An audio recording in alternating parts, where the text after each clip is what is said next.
চেষ্টা করবে নিজে প্রশংসা নিজে করতে, নিজের ঢাক নিজে পেটাতে, তাহলে সবার সাথে সাথে নিজের মনটাও খুব ভালো থাকবে।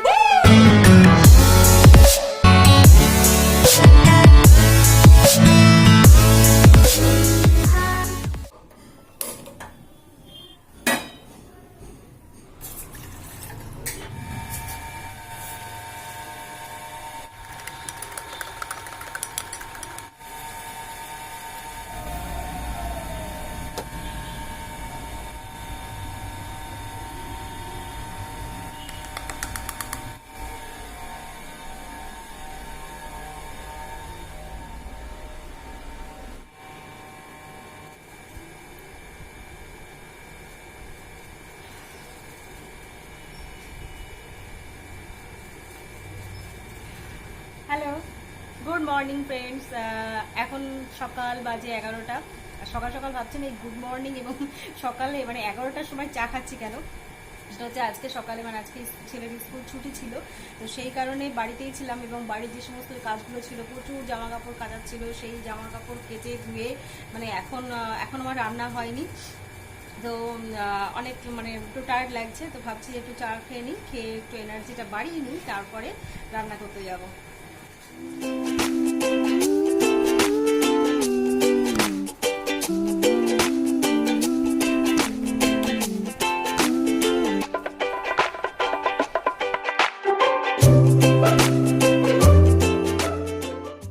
তো আমি এসে গেছি রান্নাঘরে, আর দেখিয়ে দিই আপনাদের যে আমি কী কী রান্না করছি আজকে। তো আজকে রান্না করব কচুর শাক, আর হচ্ছে এটা ছোলা কচুর বা ডাটা কেটে ধুয়ে রেখেছি, আর আছে ভোলা মাছ দিয়ে আলু দিয়ে ঝোল করব, আর করব পটল ভাজা, ডাল, আর হচ্ছে কাঁচকলা আলু একটা কাঁঠালের আটি দিয়ে একটা নিরামিষ তরকারি। তো চলুন স্টার্ট করি। প্রথমে আমি যেটা করব সেটা হচ্ছে কচুর শাকটা সেদ্ধ করে নেব।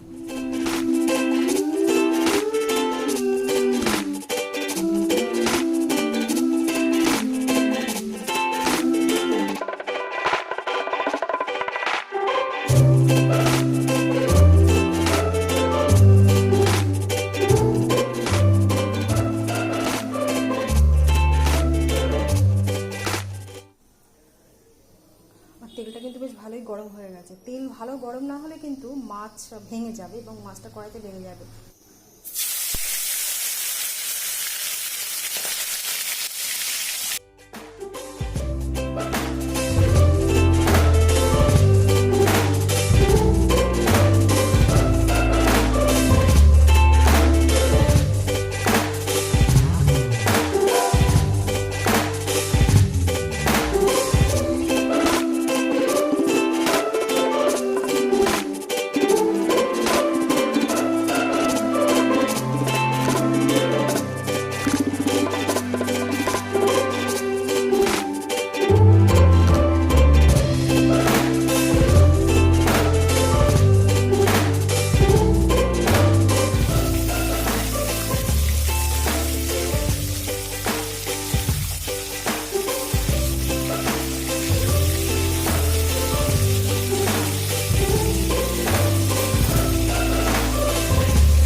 রান্না করতে করতে একটু ব্রেক নিয়ে নিচ্ছি এবং এটা আজকে সবাই আশা করি সবাই চেনেন, এটা হচ্ছে বাতাবি লেবু, এই মৌসুমেই পাওয়া যায় এবং এটা খাওয়া কিন্তু শরীরের পক্ষে ভীষণ ভালো এবং এটা অবশ্যই খাবেন।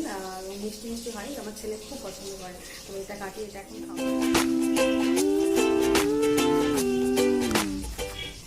কিছু কিছু হয় পুরো লাল হয় ভিতরটা, এটা একটু সাদা সাদা ভাব আছে, ওটা ভালো। আমি আগের দিনও খেয়েছিলাম একটা।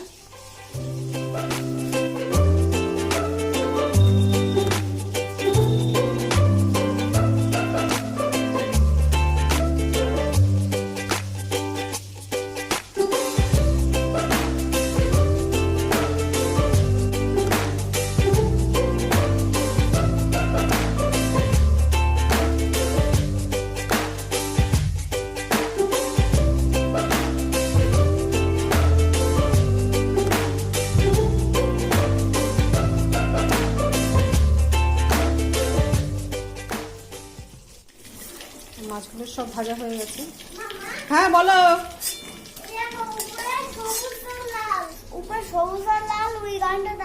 কি দেবো? আচ্ছা আচ্ছা, কি ওটা বলো তো?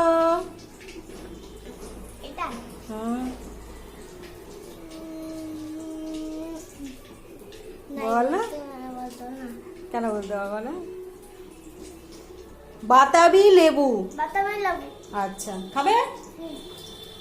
দাঁড়াও, টেস্টি লাগছে? না, এখন শুধু লেবু খাও। হালকা করে লবণ দিয়ে মাখিয়ে নিলাম। আমাকে একটু দাও। আটু নাও, যাও, চলে যাও।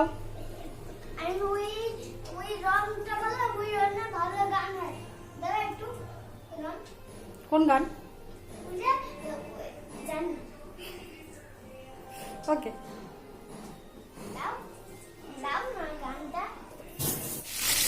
আলুগুলো ভেজে নেবো। এদিকে পটল ভাজাগুলো হয়ে গেছে। হচ্ছে বড়ি, কলাই ডালের বড়ি, সবাই মানে আমাদের বাড়িতেই বানানো।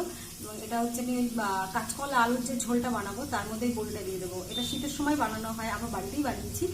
এটা কিন্তু বেশ খেতে খুব টেস্টি লাগে, নিরামিষ তরকারিতে বিশেষ করে। এগুলো আগে তেলে ভেজে নিতে হবে, তারপরে এটা ঝুলে দিতে।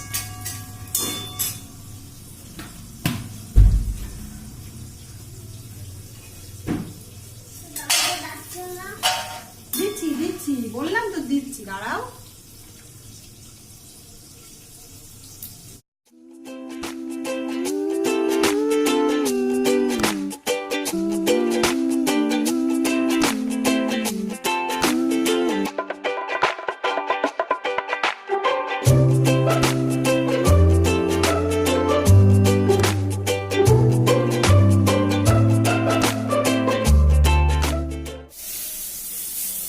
হচ্ছে আদা বেটে জিরে বেটে রেখেছিলাম, জিরেটা দিলাম সামান্য একটু,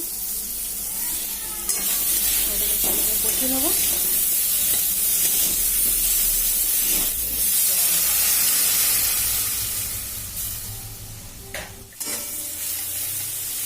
শুকনো লঙ্কা বা জিরে ফোড়ন দিয়েছি, আর তারপরে পেঁয়াজগুলোকে দিয়ে পেঁয়াজগুলো ভেজে নেব। ভাজা হয়ে গেলে তারপরে রসুনটা দেবো। পেঁয়াজগুলো বেশ ভাজা হয়ে গেছে। এবার রসুন, আদা আর জিরে যে বেটে রেখেছিলাম সেটা একসঙ্গে দিয়ে দিলাম। টমেটো দিতে পারিনি, বেশ শুকনো লঙ্কার গুঁড়ো না দিলে কালারটা বেশ ঠিকঠাক আসে না। হলুদটাও দিয়ে দিলাম।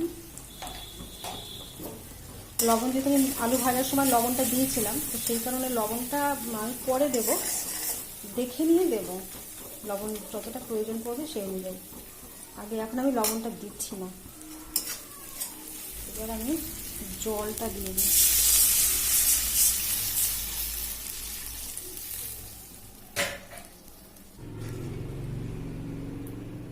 আলুগুলো দিয়ে দেবো।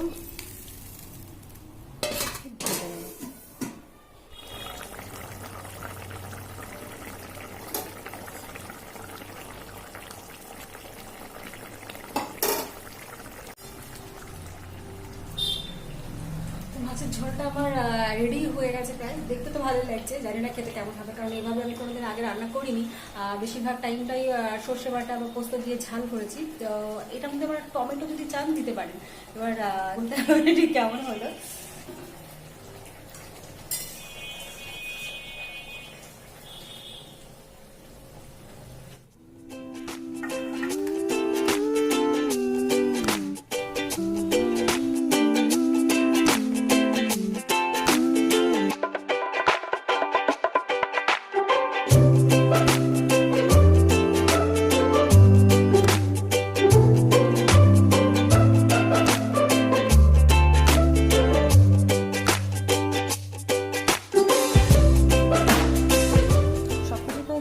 এবার আমি করবো কচুর শাক।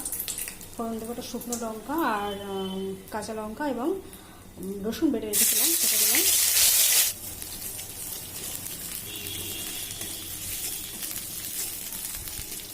কচুর শাক মানে জল ঝরানোর পরে এই এতটুকু মাত্র হয়েছে।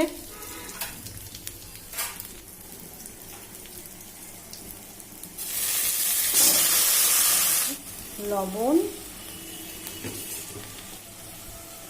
আর হলুদ।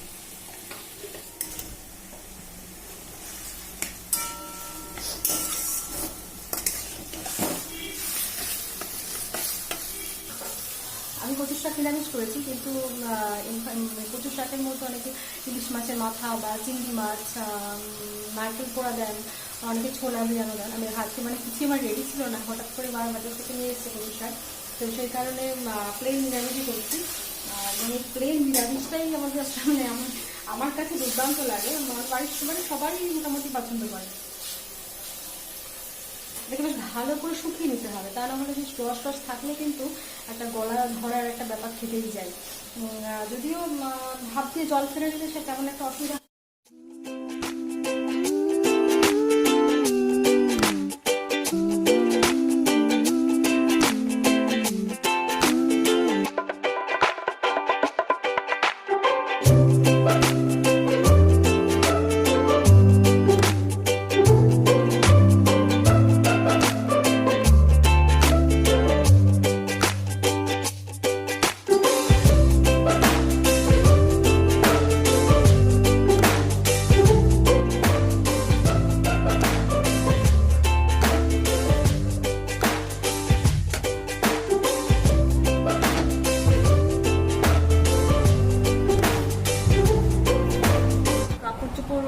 তুলে এসে খেতে বসলাম। আমি একাই বসে আছি, এখানে আর কেউ নেই। আসলে ব্যাপারটা হয়েছে কি, মানে ছেলেকে আগে খাইয়ে দিতে হয়, ওকে খাওয়ানোর পরে মাও খেয়ে নিয়েছে এবং এখন আমি খাচ্ছি। আর হচ্ছে যে এখন বেজে গেছে মোটামুটি এই হচ্ছে খাবার। নিরামিষ তরকারিটা নিয়ে নিই।